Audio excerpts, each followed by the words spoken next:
Johannesburg is abuzz with anticipation tonight as gossip about the potential arrest of President Cyril Ramaphosa causes shockwaves among South Africa's political elite. The city air seems thick, heavy with anticipation, rumors and guessing.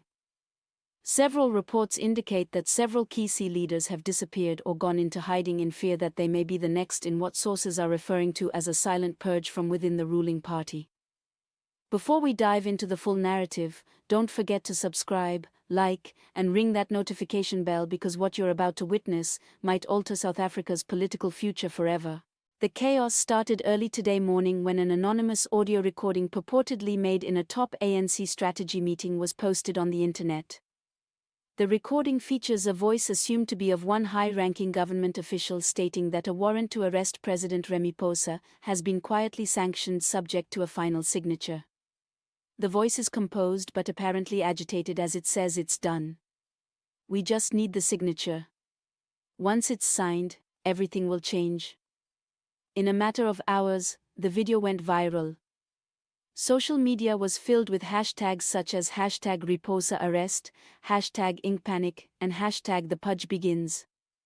Millions took to spaces such as X, Facebook, and TikTok, calling for answers and speculating on who could be responsible for the reported warrant.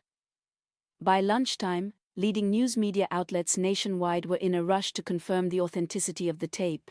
While the presidency was quick to brush the rumors off as fabrications intended to destabilize the state, timing could not have been more inopportune. Only a few days ago, a leaked report of an investigation had implicated a number of Ramaphosa's closest associates with multi-billion rand improprieties in government tenders, and that specifically in infrastructure and energy projects.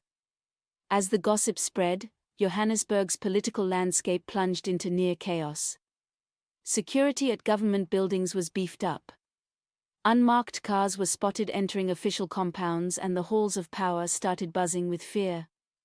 Senior law enforcement sources within said that a minimum of 5 senior ANC members suddenly fled their homes. Some of them allegedly booking last-minute flights to Dubai, Mauritius, and even Singapore. A top police investigator disclosed to reporters off the record, "We have noticed sudden actions by political leaders linked to ongoing corruption investigations. It is not coincidental, they must know something huge is brewing." The source says intelligence divisions have been tracking suspicious communications between entrepreneurs and former ministers accused of siphoning government money offshore. Security officials have also reported unusual activity around several luxury estates in Sandton and Bryanston, neighborhoods known for housing high-ranking political figures. One witness described seeing a convoy of black SUVs leaving an ANC member's property under heavy security escort just hours after the recording surfaced online. "They look scared." The witness said it wasn't the usual confidence, it was panic. Within the ANC, the atmosphere is one of paranoia and distrust. National Executive Committee (NEC) meetings have allegedly turned into shouting sessions where factions blame each other for leaks, conspiracies, and even cooperation with investigators. One member of the NEC who is speaking on condition of amity stated, "It's chaos. No one knows who to trust anymore. People think their phones are tapped, their allies are compromised, everyone is watching their back." Some think the story has been planted by Ramaphosa's political opponents to discredit him before the next party conference. Others are adamant that the recording is real and that arrest might not be far away. A veteran party source laid it out straight. "Something is going down behind the scenes. Whether it's genuine or fabricated, it's working. Everyone is shaken." President Ramaphosa himself has been exceptionally quiet.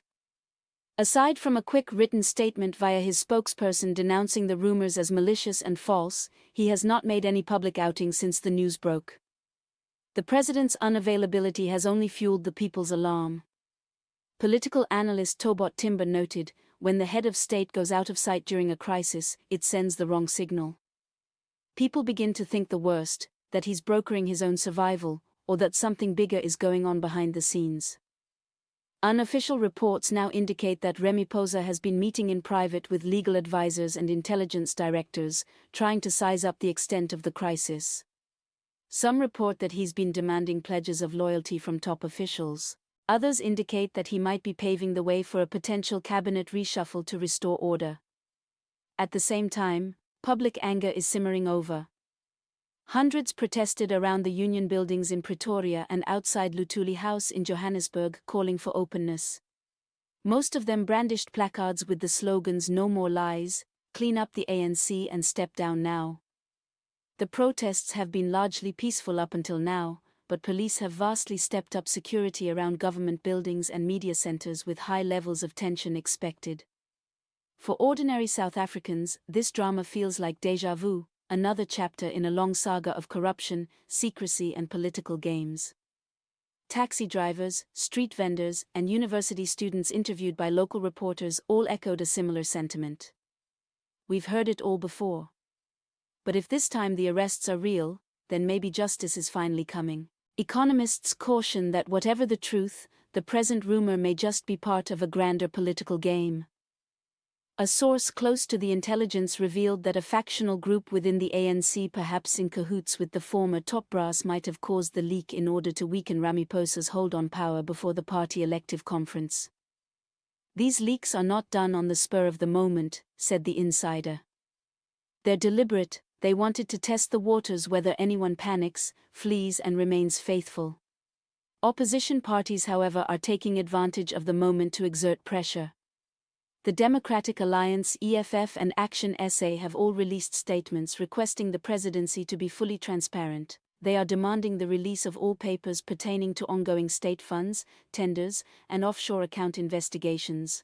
Economic analysts have also observed a dramatic plunge in investors' confidence with the Johannesburg Stock Exchange, spooked by the rumors. The rand weakened slightly against the dollar during the uncertainty, showing apprehension that yet another political crisis will further hurt the already troubled economy. Back within the ANC, the battle for power is seemingly getting fiercer. Leaked WhatsApp exchanges among mid-ranking party officials reportedly show that some are discussing exit strategies in case Ramaphosa's fall. Others are calling for unity, saying that the president is being targeted by forces that fear reform. One veteran ANC member, now retired, told journalists, "We've seen this before. Whispers, leaks, anonymous recordings. But this feels different. This time, even the loyalists are afraid. The house is burning and no one knows who lit the match." Whether or not the rumor of Ramaphosa's arrest is substantiated, political damage has already been done. Public confidence in the presidency remains eroded. With each passing hour that no direct statement comes from Ramaphosa, suspicion grows that his hold on power is slipping. If the accounts of senior officials in flight are true, South Africa may be on the cusp of a profound political realignment or even constitutional crisis. Experts caution that the sudden leadership gap could set factional violence alight within the ANC or induce mass protests nationwide. Others view the present moment as a potential watershed, an opportunity for accountability and transformation to long finally germinate after decades of corruption. The question now is straightforward but deep.